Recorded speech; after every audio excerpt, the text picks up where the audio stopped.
அத்தியாயம் 113 வரவிருக்கும் பேரழிவு. கவுனட்பியர்டன் குழப்பமான நிலையில் இருந்தார். என்ன நடக்கிறது பூமியில்? சில நிமிடங்களுக்கு முன்பு இருள் வானத்தை விழுங்கியது. நட்சத்திரங்கள் தங்கள் வழியை இழந்தன. அதற்கு பதிலாக எண்ணற்ற அச்சுறுத்தும் சிவப்பு புள்ளிகள் தோன்றின. இந்த முன்னறிவிப்பு அடையாளத்தின் முக்கியத்துவத்தை கவுனட்பியர்டன் நன்கு புரிந்து கொண்டார். அதைத் தொடர்ந்து என்ன நடந்தது என்பதில்தான் சிக்கல் இருந்தது. இது எப்படி இவ்வளவு சீக்கிரம் நடந்தது? அவருக்கு அருகில் அழைக்கப்படாத ஒரு விருந்தினர் தோன்றினார். அவர் இருளில் மூழ்கியிருந்தார். இந்த உயிரினத்தை அவர் எதிர்கொண்ட தருணத்தில் கவுண்டின் உடல் விரைத்தது. அவர் உடனடியாக தப்பி ஓட விரும்பினார். ஆனால் அவரது உடல் இணங்க மறுத்தது. சுவாசிப்பது கடினமாகிவிட்டது. அவரது இதயம் பயத்தாலும் பதட்டத்தாலும் நிறைந்தது. ஆனாலும் கவுனட்பியர்டன் தனது முழு பலத்தையும் திரட்டி சகித்துக் கொண்டார். ஒரு கணம் கூட கவனத்தை இழப்பது பேரழிவை ஏற்படுத்தும் என்பதை அவர் அறிந்திருந்தார். அது என்ன ஜீவன்? மர்மமான உயிரினம் தோன்றியவுடன் மாவீரர்கள் சரிந்து சரம் அறுக்கப்பட்ட பொம்மைகளைப் போல தரையில் விழுந்தனர். வீழ்ந்த மாவீரர்கள் இனி சுவாசிக்கவில்லை. அவர்கள் ஏற்கனவே இறந்துவிட்டனர். புனித அமைப்பின் புனித மாவீரர்களுக்கும் அதே விதி ஏற்பட்டது. சில நிமிடங்களுக்கு முன்பு வாள்களுடன் ஏற்பட்ட மோதல் இப்போது ஒரு விரைவான கனவு போல் உணர்ந்தது. எல்லாம் ஒரு நொடியில் நடந்தது. அது இருளின் பேரரசியாக இருக்குமோ? கவுனட்பியர்டன் உடனடியாக பழங்கால கதைகளில் வரும் நன்கு அறியப்பட்ட நபரான இருளின் பேரரசியை சந்தேகித்தார். ஒரு காலத்தில் கண்டத்தையே விழுங்கிவிட்ட 7 நட்சத்திர அரக்கன். மேலும் கவுனட்பியர்டன் கூட அந்த விசித்திரமான நிகழ்வுகளைக் கண்டிருந்தார். அறிகுறிகள் அவருக்குத் தெரிந்தவற்றுடன் ஒத்திருந்தன. பேரழிவு உண்மையிலேயே மீண்டும் உயிர்ப்பிக்கப்பட்டதா? அவன் தலையை திருப்பி தன் கண்களால் உறுதிப்படுத்த விரும்பினான்.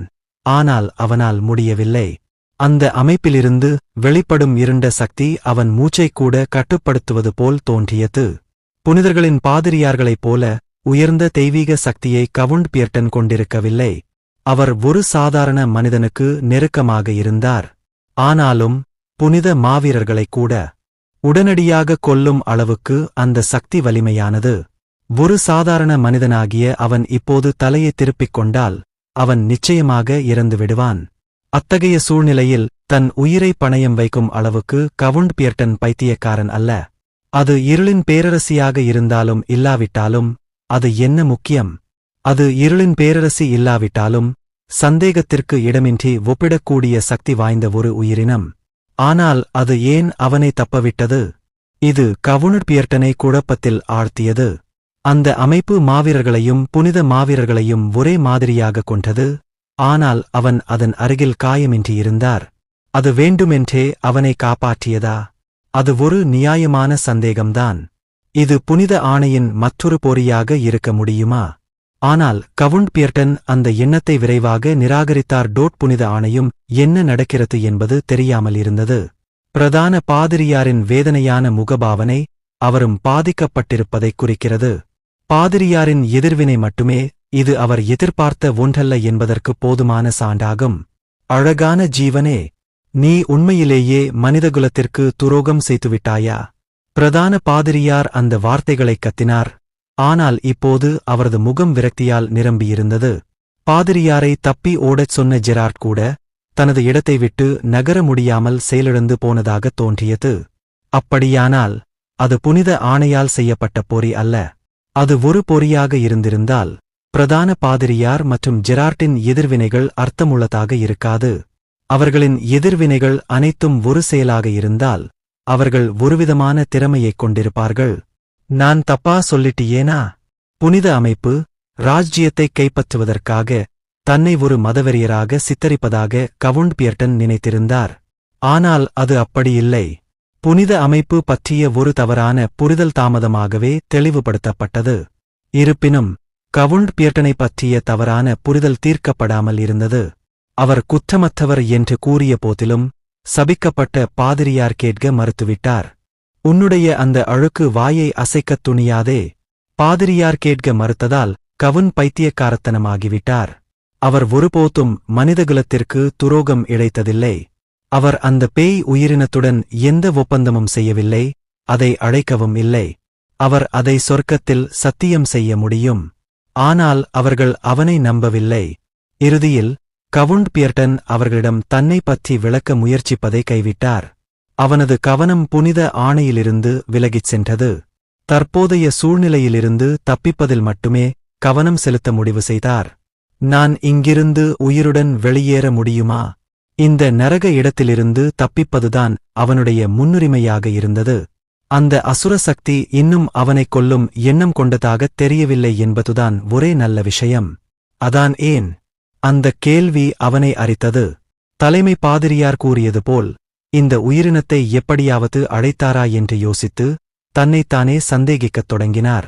ஒரு நபரின் தீவிர ஆசைகளுக்குப் பதிலளிக்கும் விதமாக திமன்கள் தோன்றுகின்றன என்று கேள்விப்பட்டதை அவர் நினைவு கூர்ந்தார்.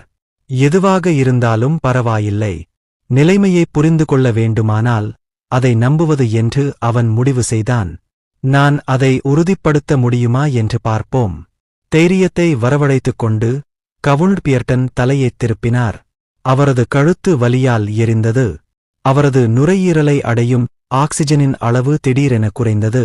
தலையைத் திருப்பிப் பார்த்தது தாங்க முடியாத வேதனையை ஏற்படுத்தியது. அவரது முகம் சிவந்து கண்களில் இருந்து இரத்தக் கண்ணீர் வழிந்தது. தயவு செய்து தன் முழு பலத்தையும் பயன்படுத்தி அவனால் பேச முடிந்தது. தயவு செய்து என்னை விட்டுவிடுங்கள். அதிர்ஷ்டவசமாக அந்த அசுரன் அவன் வேண்டுகோளுக்கு செவிசாய்த்ததாகத் தோன்றியது. அந்த அசுப ஒளி மறைந்து அவனால் மீண்டும் சுவாசிக்க முடிந்தது. இதிலிருந்து தப்பிக்க முடியும் என்று நினைக்கிறீர்களா? ஆனால் தளபதியான ஜெரார்ட் கவுண்ட் பியர்டனை அந்த நபரை காப்பாற்றியதைக் கண்டிருந்தார். கவுண்ட் அசுரனை அழைத்திருப்பதை ஜெரார்ட் இப்போது உறுதியாக நம்பினார். எண்ணுங்கள், நீங்கள் ஒரு மதவெறியர் என்று முத்திரை குத்தப்படுவீர்கள். இருப்பினும் அந்த வார்த்தைகள் ஜெரார்டின் கடைசி வார்த்தைகளாக மாறியது. தளபதியின் உடல் முழுவதும் சிவப்பு மூலைவிட்ட கோடுகள் தோன்றின. சிறிது நேரத்தில் சிவப்பு இரத்தம் பீரிட்டு வெளியேறி அவரது உடல் துண்டு துண்டாகப் பிளந்தது. அந்த அசுரன் ஏற்கனவே தளபதி ஜெரார்டின் உடலை சிதைத்துவிட்டான். ஒரு வினாடி இல்லை, அது ஒரு வினாடிக்கும் குறைவான நேரமே. அந்தச் சிறிய தருணத்தில் அசுரன் தளபதி ஜெரார்டைக் கொன்றுவிட்டான். ஜெரார்டின் மரணத்தைக் கண்டதும் பிரதான பாதிரியார் இறுதியாக சுயநினைவுக்கு வந்தார். அவர் தளபதியின் வாளை தரையில் இருந்து எடுத்தார். அடடா, உனக்கு எவ்வளவு தைரியம்! ஆனால் பிரதான பாதிரியாரால் தனது தண்டனையை முடிக்க முடியவில்லை. தளபதி ஜெரார்டை தொடர்ந்து அவரது உடலும் துண்டு துண்டாகக் கிழிக்கப்பட்டது. வாழ்க்கையைப் பற்றிக் கொள்ளாமல் இருந்த சில மாவீரர்களும் புனித மாவீரர்களும் கூட துண்டு துண்டாகப் பிரிக்கப்பட்டனர். இவை அனைத்தும் நம்ப முடியாத அளவிற்கு குறுகிய காலத்தில் நடந்தது. சடலங்களிலிருந்து வந்த இரத்தம் விருந்து மண்டபத்தை நனைத்தது. உயிர் பிழைத்த ஒரே நபர் கவுண்ட் மட்டுமே. அசுரனின் அதீத சக்தியைக் கண்டு கவுண்ட் மிகவும் அதிர்ச்சியடைந்தார். ஆனால் அந்த அதிர்ச்சி நீண்ட காலம் நீடிக்கவில்லை. ஆமாம், இது ஒரு வாய்ப்பு. அவன் உயிர் பிழைப்பான் என்ற நம்பிக்கையின் ஒரு மினுமினுப்பு தோன்றியது. இறுதியில் அசுரன் அவனைக் கொல்லவில்லை, அவன் மட்டுமே உயிருடன் இருந்தான். அசுரன் தன் சக்தியை விலக்கிக் கொள்வதைக் கூட அவன் உணர்ந்தான். என்னால் பார்க்க முடிகிறது. அவனால் இப்போது அந்த அசுரனின் மெல்லிய வடிவத்தைப் பார்க்க முடிந்தது. ஆனால் அவனால் அதைப் பார்த்து கொண்டே இருக்க முடியவில்லை. ஒரு சிறிய பார்வையே அவன் முதுகுத்தண்டில் பயங்கரமான குளிர்ச்சியை ஏற்படுத்தியது. அவன் பார்த்த அசுரன் படுகுழியில் இருந்து வெளியே வந்தது போல் கருமையான கவசத்தை அணிந்திருந்தான். கவுண்டருக்குப் பார்க்க ஒத்துக்கப்பட்ட நேரம் முடிந்துவிட்டது. தொடர்ந்து வெறித்துப் பார்த்தால் அது வெறும் இரத்தக் கண்ணீருடன் முடிவடையாது என்று அவருக்கு ஒரு உணர்வு இருந்தது. சுருக்கமான பார்வை இருந்தபோதிலும் கவுண்டருக்கு அசுரனின் முதுகில் இருந்த வாள் தவறவில்லை. அது நிச்சயமாக ஒரு வாள்தான், இல்லையா? அந்த அசுரனின் முதுகில் கட்டப்பட்டிருந்த ஒற்றை வாளை அவன் பார்த்திருந்தான். அந்த வாள் முழுக்க முழுக்க கருப்பு நிறத்தில் இருந்தது. கவுனர் அந்த வாளால் விசித்திரமாக மயங்கிப் போனான். அந்த வாள் ஏன் அவனை அவ்வளவு கவர்ந்தது? அவனுக்குத் தெரியவில்லை. ஆனால் அதை வைத்திருக்க வேண்டும் என்ற ஆசை அவனுக்குள் பெருகத் தொடங்கியது. ஆமாம், இப்போது பின்வாங்க முடியாது. அவன் வெகுதூரம் வந்துவிட்டான். சில நிமிடங்களுக்கு முன்பு அவன் கண்களில் நிறைந்திருந்த விரக்தியும் பயமும் வேறு ஒரு ஒளியால் மாற்றப்பட்டன. அந்த அசுரன் எந்த நேரத்திலும் அவனைக் கொன்றிருக்கலாம், ஆனால் கொல்லவே இல்லை. வேறு வார்த்தைகளில் சொன்னால் அவன் இப்போதைக்கு பாதுகாப்பாக இருந்தான். இந்த அசுரனின் சக்தியை அவனால் பயன்படுத்த முடிந்தால் அவன் ஒரு மதவெறியன் என்று முத்திரை குத்தப்பட்டால் என்ன முக்கியம்? புனித ஆணையர் எனக்கு அடிபணிய வேண்டும். அவன் கருட ராஜ்ஜியத்தை மட்டுமல்ல, முழு கண்டத்தையும் கைப்பற்ற முடியும். கவுண்ட் பியர்ட்டனின் ஆலோசனை நீண்ட காலம் நீடிக்கவில்லை. அசுரனின் சக்தியையும் அந்த வாளையும் அவனால் பெற முடிந்தால் அவன் எதையும் செய்ய தயாராக இருந்தான். அவன் கண்கள் புதிய உறுதியுடன் மின்னின. என் புதிய மாஸ்டர். ஆசையும் பைத்தியக்காரத்தனமும் கலந்த கண்களுடன் அவன் அந்த அசுரனின் முன் மண்டியிட்டான். என் உடலையும் ஆன்மாவையும் உமக்கு அர்ப்பணிக்கிறேன். உமக்கு மட்டுமே சேவை செய்து கீழ்ப்படிவேன் என்று சபதம் செய்கிறேன். அவர் தனது விசுவாசத்தை உறுதியளித்தார். மிகுந்த மரியாதைக்குரிய தோரணையை ஏற்றுக்கொண்டார். எனவே தயவு செய்து எனக்கு அதிகாரம் கொடுங்கள். உங்கள் விருப்பத்தை பின்பற்ற நான் எல்லாவற்றையும் பணயம் வைப்பேன். கவுண்ட் பியர்ட்டன் தனது பக்தியை காட்டினார். ஒருவேளை அவரது விசுவாசத்தால் தூண்டப்பட்டு அசுரன் அவரை அணுகி ஏதோ ஒன்றை கொடுத்திருக்கலாம். அதே நேரத்தில் இருண்ட வானம் அதன் அசல் நிலைக்குத் திரும்பியது. மாவீரர்களின் வரிசையில் படையெடுத்த எலும்புக்கூடு கூட்டம் விரைவாக நொறுங்கியது. இவர்கள் வெறும் மாவீரர்கள் மட்டுமல்ல, அரச மாவீரர்களும்.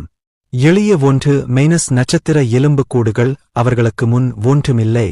ஒருவேளை மாவீரர்களின் அபாரமான துப்பாக்கிச் சூட்டால் மூழ்கடிக்கப்பட்டிருக்கலாம். மீதமுள்ள எலும்புக்கூடுகள் பின்வாங்கத் தொடங்கின. பதிலுக்கு ஒரு உயர் பதவியில் இருந்த மாவீரர் கத்தினார், தொடராதே, அமைப்பை பேணுங்கள். சாதாரண சூழ்நிலைகளில் அவர்கள் துரத்தியிருப்பார்கள். ஆனால் இளவரசி ஊர்வலத்துடன் இருந்தார். மாவீரர்கள் தங்கள் அமைப்பை பராமரித்தனர், கேடயங்களை அணிந்திருந்தனர், மேலும் எந்த அச்சுறுத்தல்களுக்கும் தயாராக இருந்தனர். இருப்பினும் அடுத்த பிரச்சனை எழுந்தது. பின்வாங்கிய எலும்புக்கூடு கூட்டத்தின் வழியாக ஒரு உருவம் மெதுவாக வெளிப்பட்டது. அது ஒரு சாதாரண அசுரனை அல்ல, ஒரு அங்கியை அணிந்திருந்தது. அது நெருங்கி வர அதன் உண்மையான தன்மை தெளிவாகத் தெரிந்தது. அது ஒரு லிச். அரச மந்திரவாதிகளில் ஒருவர் கூச்சலிட்டார். லிச் என்பது மந்திரத்தை பயன்படுத்தும் திறன் கொண்ட ஒரு இறக்காத அசுரன். அதை நிரூபிக்க லிச் தனது கையில் ஒரு புத்தகத்தை வைத்திருந்தார். சந்தேகத்திற்கு இடமின்றி இருண்ட மந்திரங்களால் நிரப்பப்பட்டார். அது ஒரு லிச். ஒரு லிச் தோன்றிவிட்டது. இளவரசியை பாதுகாக்கவும். லிச் என்பது 4 நட்சத்திர அசுரன். அவர்கள் முன்பு எதிர்கொண்ட 1 நட்சத்திர எலும்புக்கூடுகளை விட மேலே பாய்ந்தது. மாவீரர்கள் மந்திரவாதியின் எச்சரிக்கையின் பேரில் தங்கள் விழிப்புணர்வை அதிகரித்தனர். லிச் அதன் புத்தகத்தை திறந்து எதையோ பொறிக்கத் தொடங்கியது. லிச் ஒரு மந்திரம் போடப் போகிறது.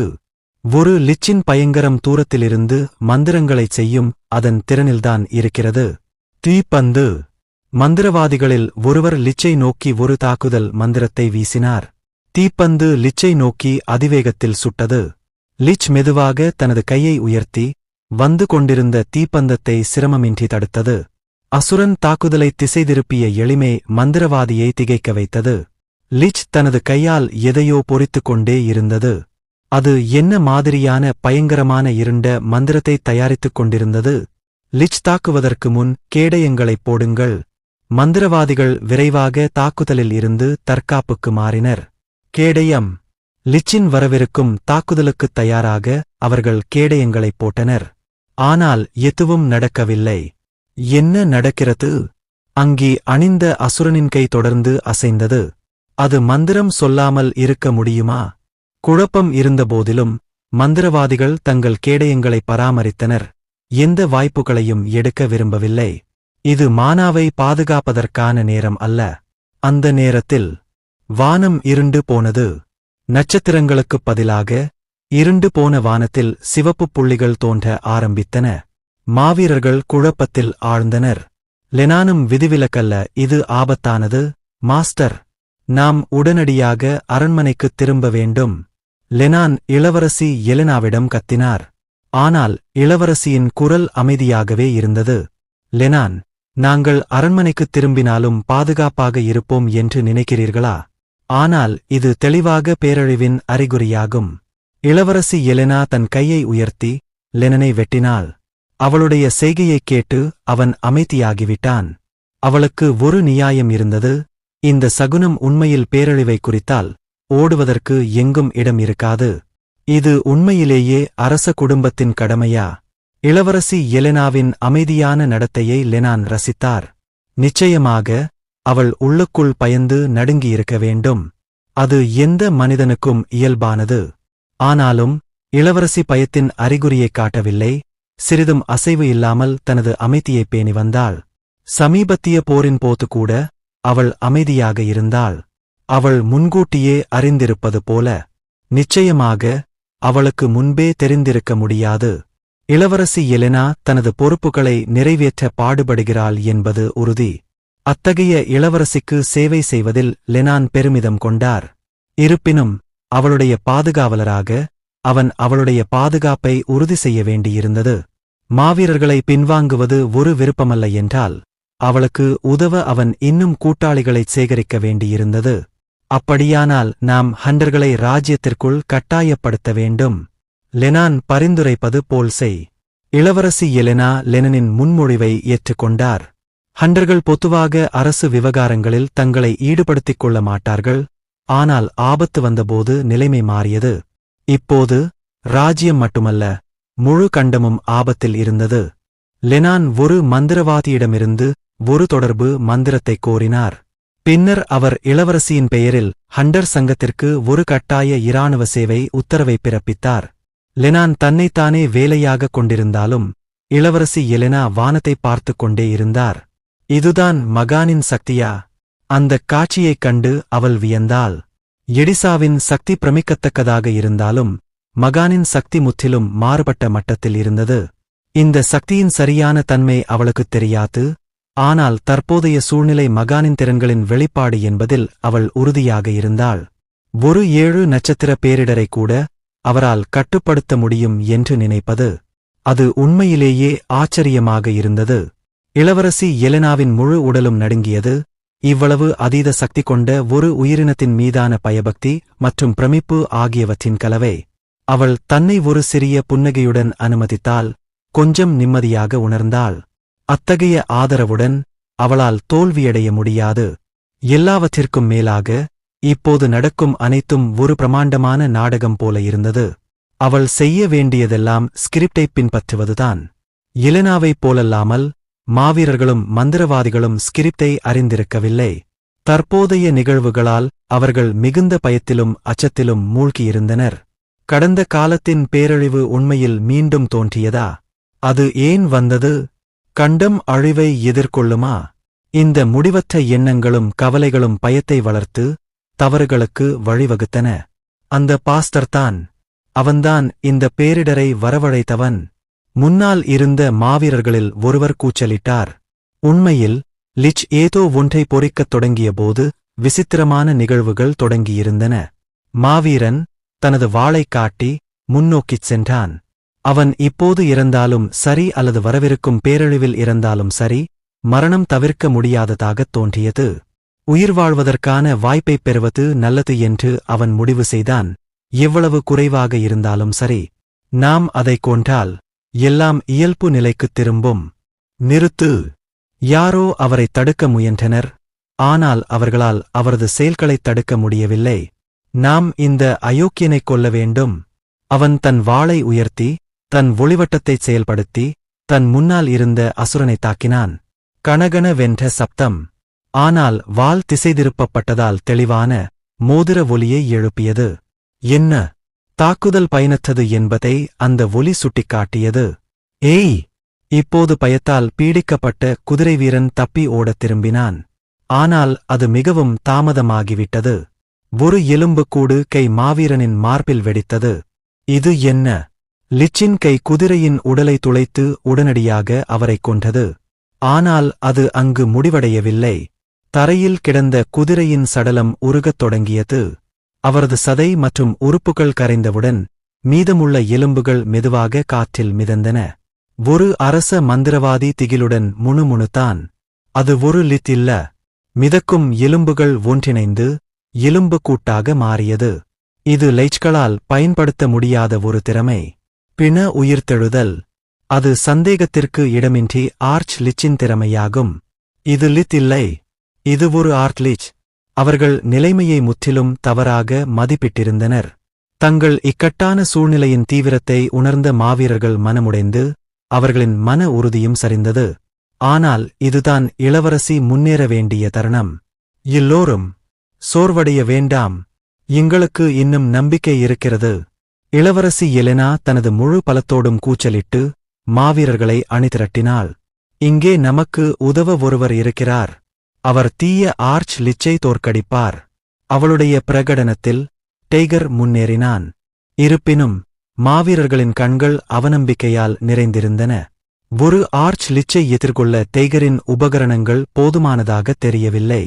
அவர் தனது உடலில் தோல் கவசத்தை அணிந்திருந்தார்.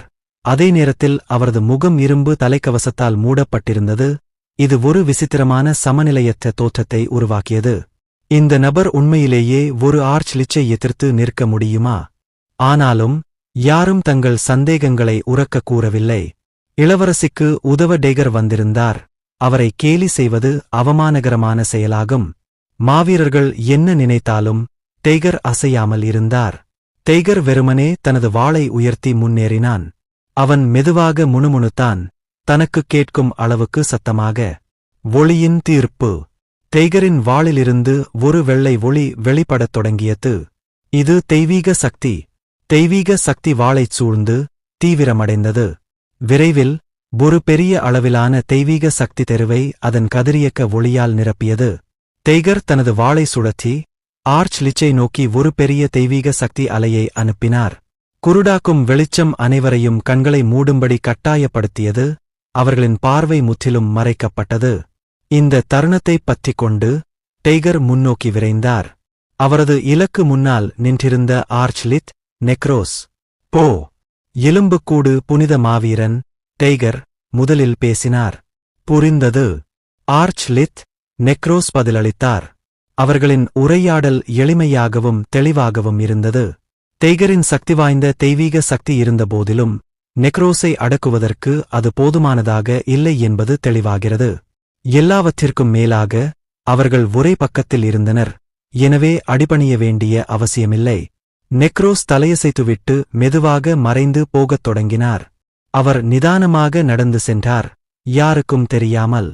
தெரு இன்னும் டெய்கரின் புனித ஒளியால் நிரம்பியிருந்தது. அனைவரின் பார்வையையும் குருடாக்கியது. சிறிது நேரத்திற்குப் பிறகு தெருவை நிரப்பியிருந்த புனித ஒளி குறையத் தொடங்கியது. அனைவரும் இறுதியாக கண்களைத் திறந்தபோது அவர்கள் பார்த்ததெல்லாம் டெய்கர் தனது வாளுடன் நிற்பதை மட்டுமே. டெய்கரின் காயமில்லாத தோற்றத்தைக் கண்டு லெனான் வியப்படைந்தார்.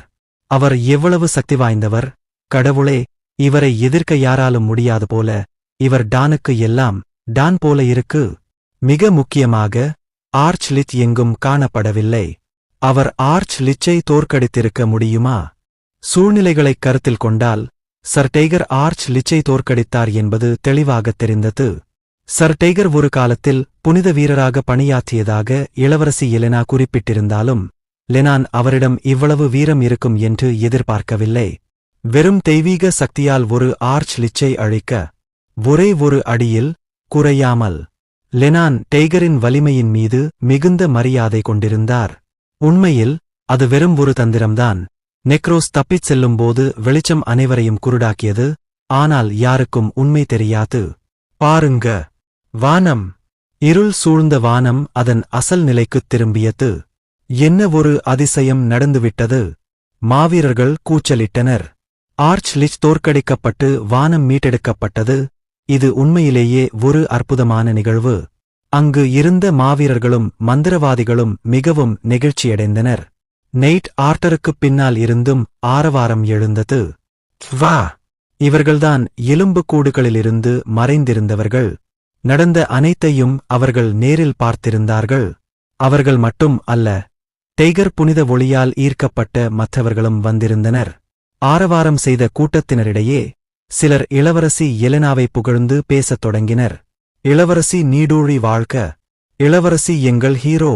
எல்லாவற்றிற்கும் மேலாக அந்த தீய அசுரனை ஒழிக்க உத்தரவிட்டது இளவரசிதான். ஆர்ச் லிச்சை தோற்கடித்தது டெய்கர்தான் என்றாலும் அதற்கான பெருமை இளவரசிக்கே சென்றது. இதன் விளைவாக இளவரசி எலெனாவுக்கான பாராட்டு வேகமாக பரவியது.